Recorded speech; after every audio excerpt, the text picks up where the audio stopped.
Peace, family. This is your man, Brother Insight, live and in color here on the Insightful Hour on this Sunday, November the 6th, 2011, the first Sunday of the month. Tonight, y'all, we have a very, very, very special show, and a topic that's near and dear to my heart. But before I get into that, I want to dedicate this show to two people that are also near and dear to my heart. One is my best friend, Barry Barnes' mother, Michelle O'Connor. She was in the hospital and sick, and she's feeling 10 times better in the last 2 days, and it's just brought joy to my heart. It's been, a couple, hours with her today before I came back home. So we dedicate the show to you. Get well soon. We love you, and we are pulling for you. We know you're going to be good. Also, this show is dedicated to my father-in-law, Mr. David Corver, who's from West Africa, Liberia, who's back home now. And tonight's topic is about the continent, so we dedicate this show to you as well. Love and honor you. Without you, sir, I wouldn't have the beautiful family that I have today. So we just thank and honor you, and I dedicate this show to you as well. Well, y'all, tonight's topic is about what can we do to help save Mother Africa? What can we do to help save Mother Africa? It's a lot of unrest. It's a lot of things going on in Africa that a lot of us are really, just dumbfounded about. We don't know. We haven't inquired. We're not really paying attention to what's going on, and that's why we're having this show tonight, to bring a lot of you guys that don't know up to speed. And for those of you that do know, we want to encourage you to get this information out to other brothers and sisters to let them know what's going on with our homeland and with the continent. And this brother I've been talking to him, several times this week, and he's been doing a lot of research and reading and getting ready for tonight's show. And we got a lot to give you guys, and you're going to hear more from the co-host in the second hour. But I think our guest is here and ready to rock and roll, and that's none other than our good friend, our good brother from down in the 513, Brother Cadence. How you feeling today, brother? Strong. What's good with you? Hotel Black Power. Brother Cadence. Man, Hotel Black Power, man. How's everything going in the Natty today, man, before we jump in? I'm typical, man. Politics as usual, man. Same thing that's going on in every other hood in America. And, just I guess what we'll get into today, the same thing is going on worldwide. The same bug bit us on the continent bit us over here, so, it is what it is. That's what's up, man. And before we get into the conversation, I want to, kind of tell the people how I met this brother, man, and and just let people know how much love and respect and honor I have for this brother. We met, man, about 4 or 5 months ago at African Liberation Day in Cincinnati, man, and we was a part of this, we was in this little town hall discussion type meeting, and me and him was asking questions to the panel, and the elders was kind of looking at us like we was crazy because they could tell we was kind of fired up, and the things we was asking is like why y'all trying to start stuff? So after it was over, man, we went over and introduced ourselves, man, and just a real beautiful brother, man. Had an opportunity to meet his queen, and just good brother all the way around. He's out in the streets in Cincinnati fighting for our brothers and sisters, man, every day. So you gotta love, honor, and respect that. So, Brother Cage, man, before we get started, anything you want to share with the people about yourself, or we jump right into the interview, fam?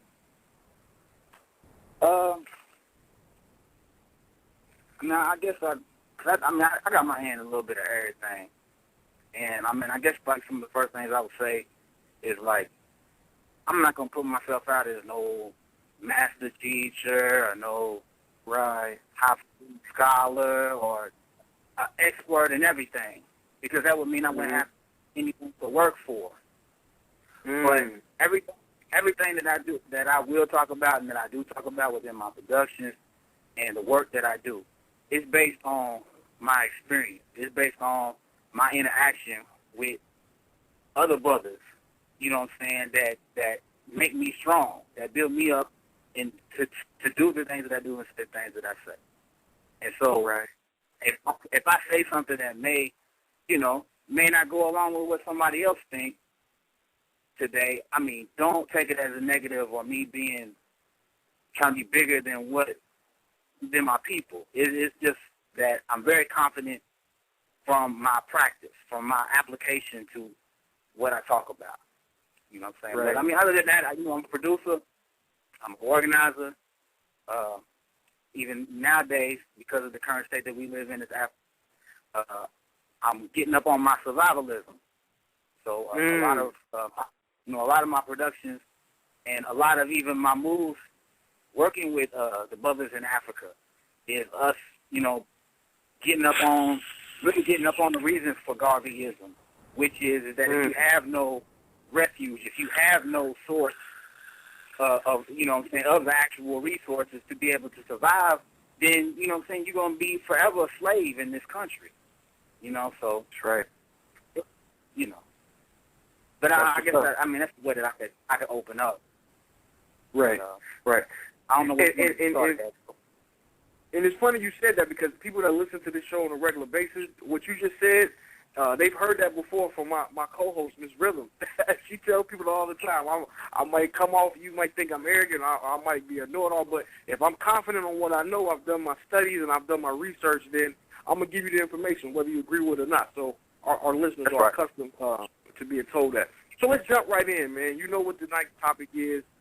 You've been to the motherland before, and we're going to get into that. But I'm just going to ask you the question of the night that we'll ask everybody when they call in. What can we do to help save Mother Africa? Because Mother Africa is under a lot of duress. There's a lot of unrest back home on the continent. And there's a lot of things going on, some things me and you had a chance to speak about with our good brother Haru yesterday. But in your opinion, in your humble words, man, what can we do here as Africans in America to help our brothers and sisters back home on the continent? I think it's a general question.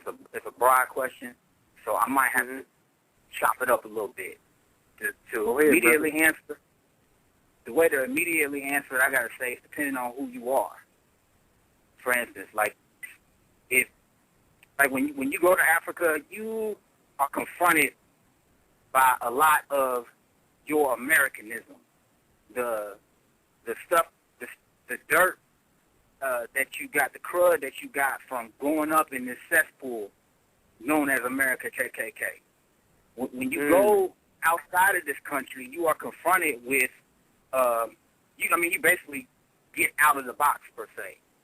And you're confronted with things that you are not accustomed to. So, or you might not be accustomed to. So, the issue is that, sorry about that, I got a little sidetracked. Is that when you actually get out, you may be confronted with some of your bougie attitude, or your boughetto attitude. Africa basically will bring that bougie nigga out of you. And I don't know if, I want to get this out of here. I don't know if using certain language is prohibited on the show. I don't want anybody to be Nah, man, go ahead. Go ahead and get it in. Word. I'll just say never ignorant getting gold accomplished. We'll just leave it there. But right. I'm saying that will be pulled out of you when you go over there. And so, for instance, like with somebody like me and my queen, where we bugged out, we lived off the grid for a long periods of time, different periods of time while we've been together. When we went over there, having to not have access to water all the time, not the electricity going out, these different things, we were able to deal with it. Whereas somebody else, if they're not accustomed to that, when they go to Africa, they might be in a nice hotel suite, and so their interaction with Africans may be totally different from what we were accustomed to over there. So in a long way, I'm saying it depends on what type of person you are. If you are a person that you have a more deeper connection to this land, which is there are indigenous Africans, that came here and settled way before Columbus and all of that, and I understand that. And so, and that our ancestors were also buried here on this land. But you also feel a connection to, your mother in Africa. Some people will never go back home. That doesn't mean, just like Garvey said, it's not for everybody to go back to Africa.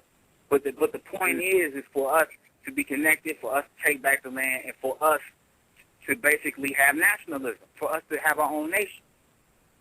We as Africans, and people have been asking me such different questions or whatever, but we as Africans over here, we're whether anybody wants to say it, whether we got a so-called dark-skinned white boy, a mulatto, this mixed dude up in the office who was basically a figurehead for the corporate, the corporate state, or this corporation known as America KKK. this is not our nation. It does not serve our best interest. It never has. We were brought here to be cheap labor force. We're still using the cheap labor force, and even more so now, so in the prison than we was even in slavery. So, wow. The issue is that we in a necessary state that, since Garvey, this is like 60 years ago, we still in need of nationalism. And and from my perspective, from actually putting my feet down on the ground, Africa is that solution. We are Africa's solution, and Africa is our solution. Just in an immediate state while we're in integrationalism, while we work for these different corporations that keep America alive, we might get into the National Security Memorandum 46, but it talks about how they neutralize black empowerment organizations, such as the Black Panthers, such as the UNIA. So, I could go on and on. They neutralize these organizations because they feared that the Africans would take their spending power here and organize with the liberators, the real Africans, not the everyday, Africans that, are even here that are not politically aware that they can actually make some change in their community. I'm talking about Africans working in Africa that's trying to push the invader out. We would take the dollars, we could organize our dollars, support them, they could support us with their resources, and we could free each other. Right. That actual document that I mentioned just briefly, the National Security Council Memorandum 46, was created to prevent that. That, in a roundabout, long-winded way, I'm saying is how we can help Africa. In an immediate way, is with our money. Now, okay, some people will argue the whole economic thing, the fiat, and that it, this and that there's a collapse. No, and which is true. Another way is that if you are really about business, hey, sisters, the brothers, they ain't acting right here. Hey, please don't change your stuff and run off to the white man or this new thing going off with the Asian. There are a billion, at least, I'm saying there's over a billion other black men in the rest of the world, more specifically in Africa. Some of the higher levels of civilization dealt with the marriage system. When you are married in somebody's family, you have an obligation to, ensuring the progressiveness of that family, village, of however they made money through whatever business endeavors that they were in. And so that is a simplistic way where you can easily gain your citizenship, you know what I'm saying? And also, you can make one of the most supreme bonds that they respect over there. Now, it's kind of diminished over here, because, we really don't know how to be in a true relationship, for, not for all of us, but for a good portion with all of the single parent households here. And I can't speak for all Africa, but in particular in Ghana, broken families is almost non-existent. It's almost non-existent. So, there's a lot of stuff that we can actually learn from Africa, and that's what I'm saying. We are Africa's solution, and Africa, and what we have to learn from them is a solution for us as well.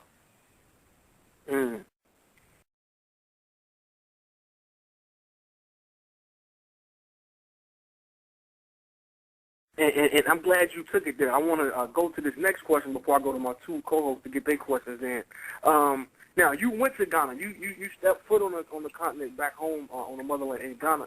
I want you to talk about your experience when you went to Ghana and had a chance to, touch the people, commune with the people, and have a chance to be around them in their everyday environment, man. How was that experience for you? Okay. To respond to that, I want to open up with a quote from Marcus Garvey.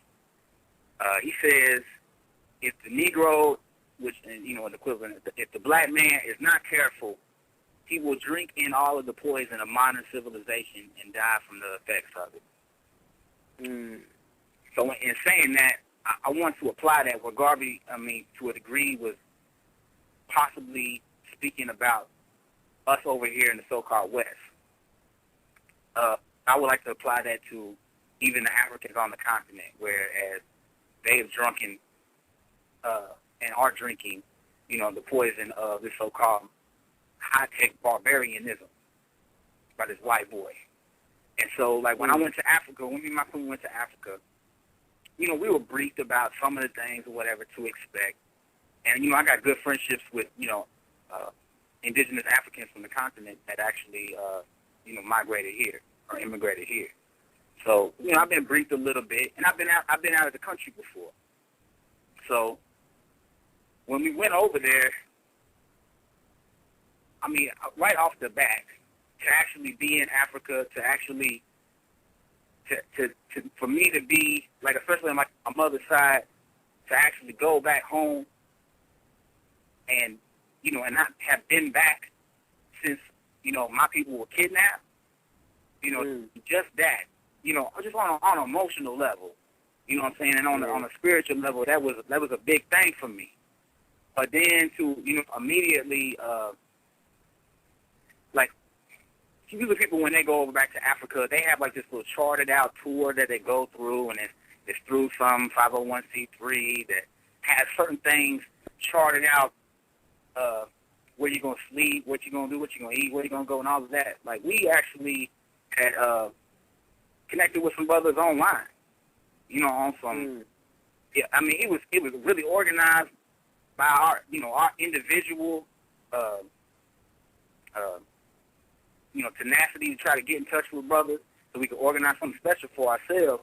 But it was organized out of an event that, that was put on in a unified front known as the Summer of Africa in 2010, where we had many of the different publications, many of the different initiatives that we pushed through RBG One Nation and various other black empowerment circles all through the country and actually worldwide, where we even had brothers from Ghana who we stayed in contact with during that summer, where we pushed information. So we kept that contact in Ghana in particular. We built upon that, and we arranged for the trip. So once we got there, we actually walked through the town. I started breaking bread with the brothers, sat down, was eating, had some of the best fried chicken I ever had in my life. I don't know what the I'm still a meat. I mean, I'm a carnivore and all that or whatever. So, I definitely indulged in all the, the greatness of Africa that it had to offer. The fish was off the chain. Chicken was off the chain. They had some stuff. I ain't even gonna start because I'm gonna bring a tear to my eye. Just the different, meals that they had over there, and so we jumped right on in as far as the culture went, and then we sat down. I mean, we got there at night, so we walking through the town. It's dark, you know what I'm saying? So immediately you would expect to kind of be like, question, you don't know these people. Anytime you go to a hood that you don't know, everybody gonna look at you funny like, who this dude? You know what I'm saying? Right. So the same culture that we got as far as about, checking a brother like, who you? You looking a little unfamiliar right now. You know what I'm saying? Mm-hmm. That was, I'm used to that because, I traveled around, so it was interesting to see how we are not that different when it comes to us as poor Africans. Once you start to get real integrated and you start to be around a lot of white people and think you're really better than the people that, rape, that's when you start to get a little mysterious. But for the most part, all of us as Africans is very much alike. All basic hoods are the same. You got the same people everywhere. So we learned that real quick. Us not being around like an American made tour or whatever, we had to pick up on the language very quickly. We had to be able to be brave enough to do certain things that most people would not do when we went over there. So we went from there. We went to Takoradi. We traveled. We don't know none of these people, whatever. I mean, while we on the bus, we watching a movie where the bus get robbed. And so, wow. You know what I'm saying? Like, so you kind of, certain thoughts go through your head, but just like if you're anywhere, if you carry a certain confidence, a certain level of respect about yourself, ain't nobody going to mess with you. Mm-hmm. And so that, is a pointer for anybody that goes back home and where they hear about how the African may have not liked them or disrespected them, anything of that nature. It's really more so about you and what you feel in your heart for your people and how you feel about yourself. Africa is not for all of us. You know what I'm saying? Some of us are damaged beyond repair, and we need to keep our behind here. That one being, as like they just sent Nicki Minaj and Rihanna and Faggot Neo and that other dude. Hello, what's that dude's name? He got the little mixed daughter, Lionel Richie. Sit them over in a concert. Yeah, sit them over in a concert together. You know, basically trying to homosexualize the continent.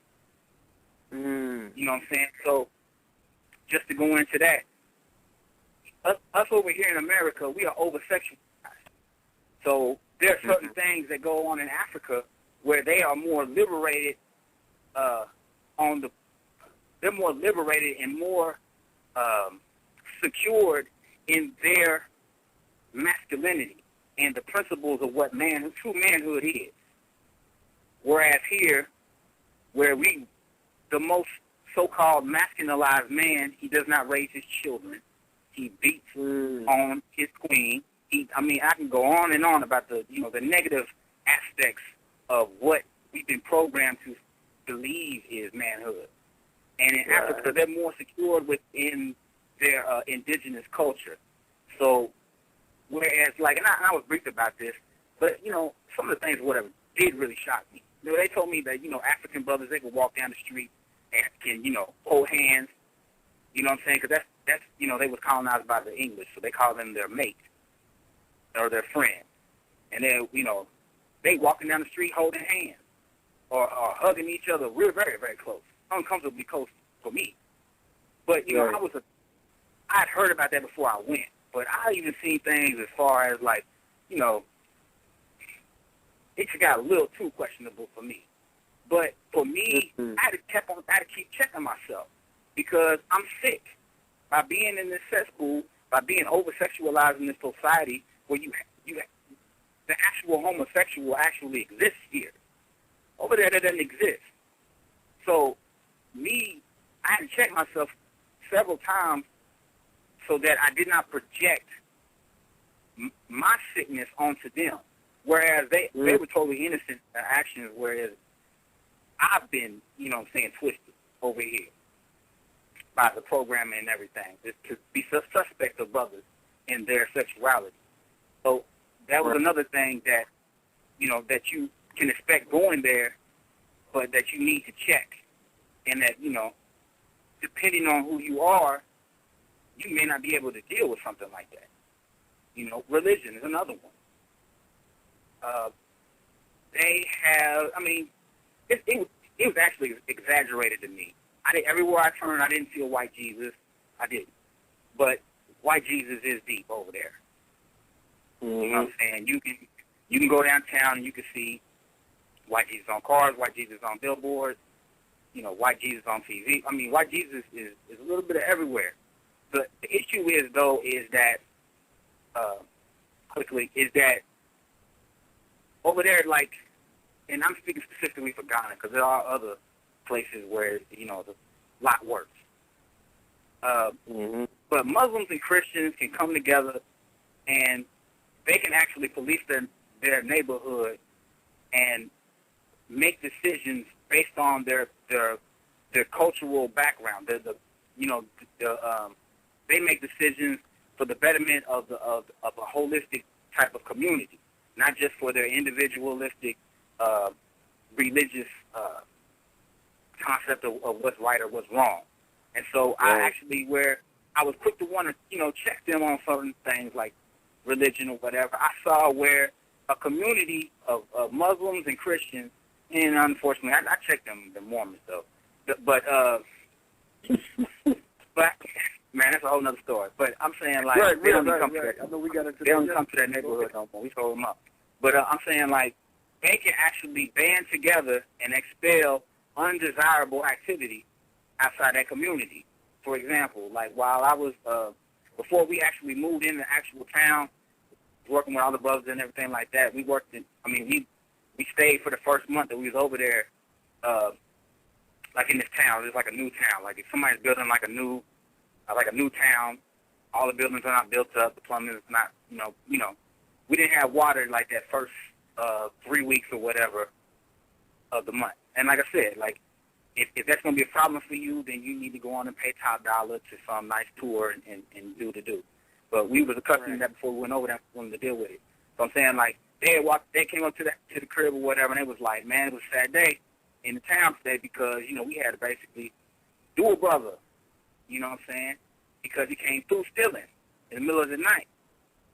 And so what I learned quickly is that Muslims and Christians in the middle of the night, if something happened or in the day, it don't matter.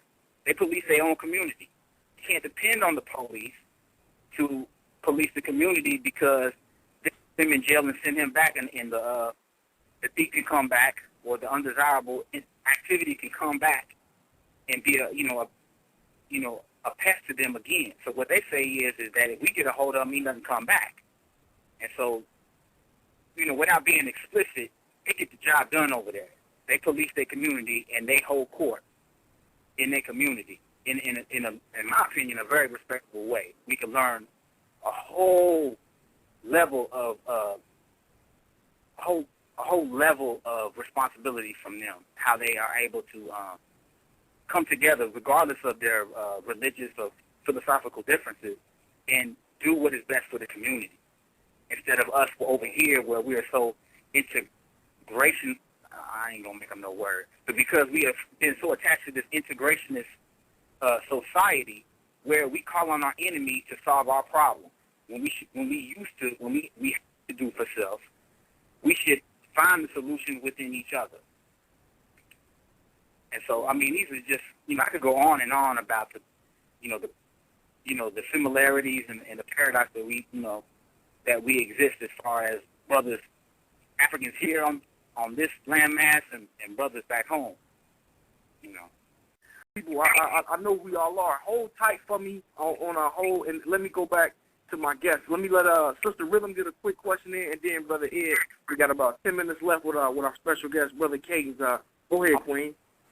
Okay. I guess this is really just a comment because I haven't had the pleasure of visiting Africa yet. My mother has gone a couple of times and has told me a few things. I mean, I have been to Jamaica, and when I went to Jamaica, it was, I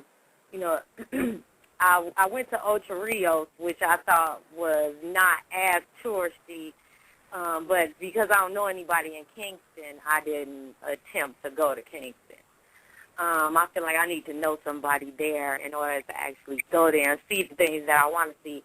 But we were called Yankees, and in Senegal, my mother told me that the Africans would say things like, we are the weaker ones because we ended up here, And I'm kind of glad that you did speak about how Ghana is a little different because I do know, she went to Ghana too. She said she really, really liked Ghana, and she got to stay, like, in the community of people.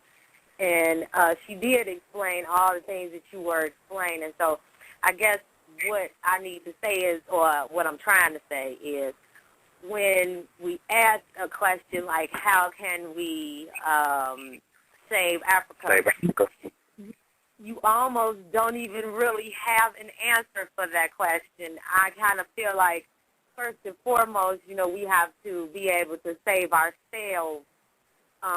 So would you agree that,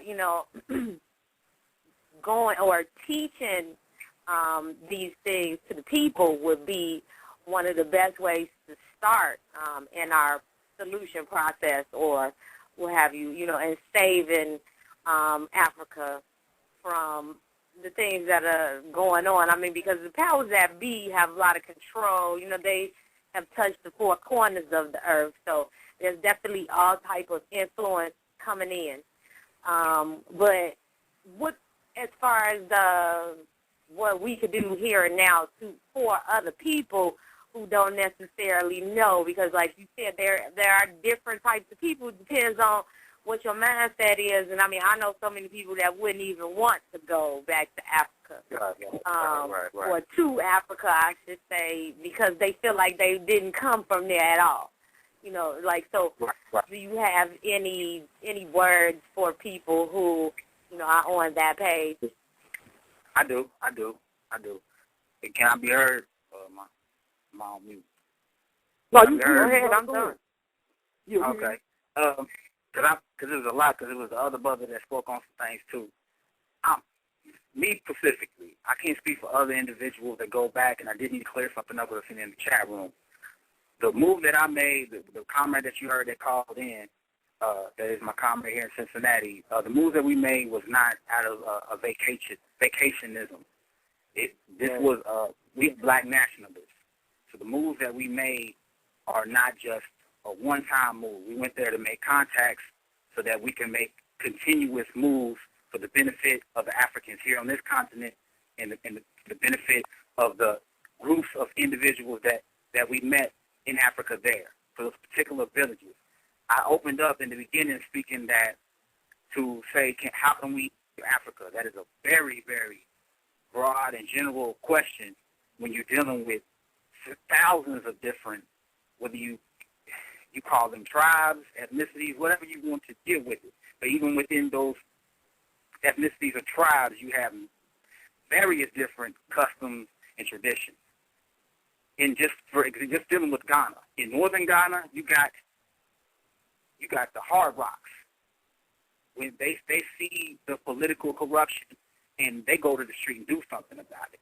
Whereas when you're dealing with the coast, you're dealing with a more tourist area, where it's not as desolate as it is in the north. So we made the mistake of looking at Africa within the framework and lines that was carved out during the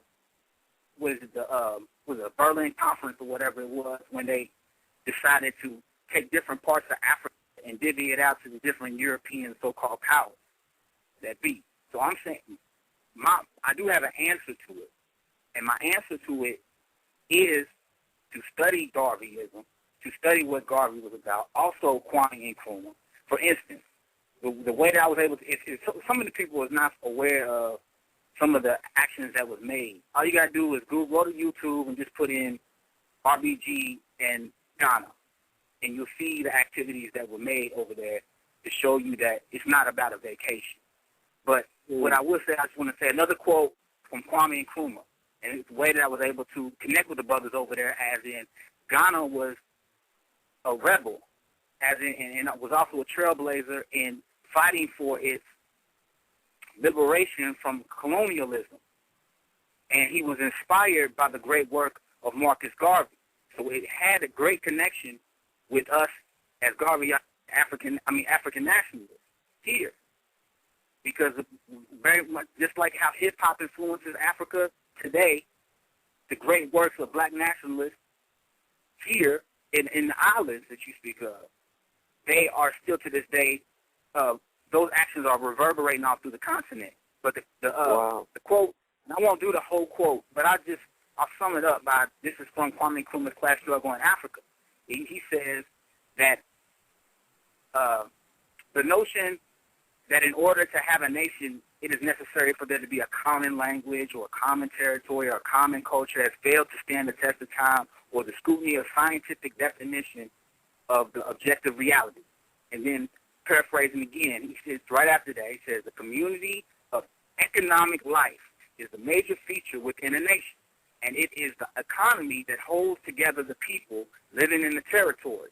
It is on this basis that the new Africans recognize themselves as a potential one nation whose dominion is the entire African continent. And so, where we can make the mistake of looking at Africa in many fractionalized different parts, my purpose for working inside Africa is to unify Africa, not necessarily as all of the people unified, just like here. It's a pipe dream to try to get all of the black people here to unify on something that you think is for the better, because you're just going to be sitting around waiting for a while. But historically, even in Garvey's case, when you're dealing with certain liberators such as Mau Mau, such as, I can go on and on through history where it was not the majority of the people, but it started with small groups of people. And then the rest of the people, they saw something that economically they could feed their children with, they could house their children with. And I know what my little man is, start crying. But I'm saying that you can give something to your people. They will follow you. And so it starts on a small level where you make contacts. You first touch ground, see the different needs that they need. You understand. I'm an organizer here, so I understand certain things that our people need. Now, I mentioned in the beginning or whatever that, the sisters or whatever, they dissatisfied with the brothers here. Okay, well, don't go run off to the white man and give your son or daughter a father. And so that is a need for some of the sisters here, the majority of the black population here. There is an initiative that's on the table that we have worked on where, hey, we can do that. Use your imagination. But that was just one thing. There are many different things that are based out of the need that we have here. Brothers want to look fly here. Everything you possibly want is the resources to make it, and the people to actually create it are in Africa. And they can use the resources that we have. I'm not going to just call it money, but I'm going to call it the resources that we have here that could benefit them there. These are immediate things where you don't have to leave your house. By the luxury, so-called luxury of this internet, you can actually do within the click of your finger to change. Start small. You try to start big, that is escapism. Start where you can do something. And, right. That's what we did. So it's not about, I definitely would agree, because you don't never know the intentions of people on the internet. Some of these people be in blackface with a little black icon for their screen name, and really they're white people that are agitators trying to cause mass confusion. But I do have an issue with a lot of the older people that have been going back and forth all over the continent for the last 40, 50 years, and they've been going there for the purpose of vacation and living it big, living the vida loca in Africa, in the face of, pure, what we would consider pure poverty in Africa. So, hey, just to start, if you're looking for an answer on something that you can do right now, get in contact with me online. I can point you in some direction. I'm not going to say everything that I believe is very can be very successful to the liberation of starting small, of villages in Africa from the oppressors, from these corporations that are occupying the people and exploiting their labor. You know what I'm saying? So I'm just get in contact with me on Facebook, on YouTube. I don't even like all that stuff or whatever, but that's the real reason why we need to be on here, on the internet. Exactly. You know what I'm saying? So, Brother Cadence, man, it's at the 7 o'clock mark. I don't mean to cut you off, but I want you to give out your information, man, because we got to go to this next segment. So, your internet, Facebook, Twitter, anything that you want to let people know about. Let them know about your mixtapes, too, man. All right. Yeah, as well. Okay, so you can hit me up on Facebook at Brother Cadence. It's BRO space CADENCE. All right, and just to break down that name, when you're dealing with Cadence, I am a veteran. And when you're dealing with any movement, when you're dealing with anything, even just me talking right now is in a rhythmic pattern. If I was out of rhythm, you would not even really listen to me. So I'm saying, we're driven by that, and I understand that as a propagandist. So I have a lot of productions that I do where I connect Africans all over the world, whether they be lecturers, whether they be like warriors, whether it be news, whatever it is, to the modern forms of music that we use today, more specifically hip-hop. But I have two new productions that I have that deal with, they are mainly based out of Ghana, where if people that are interested in going to Ghana, connecting with people that are here, that are in Ghana, you can pass them the mixtape and you can create a bond here and find out the needs that they even need here. You know what I'm saying? But these are Ghanaian artists dealing with the politics, dealing with talking about the neocolonialism, talking about the exploitation by America and other so-called superpowers in their nation. And I tell these to support the movement that we have on the ground today.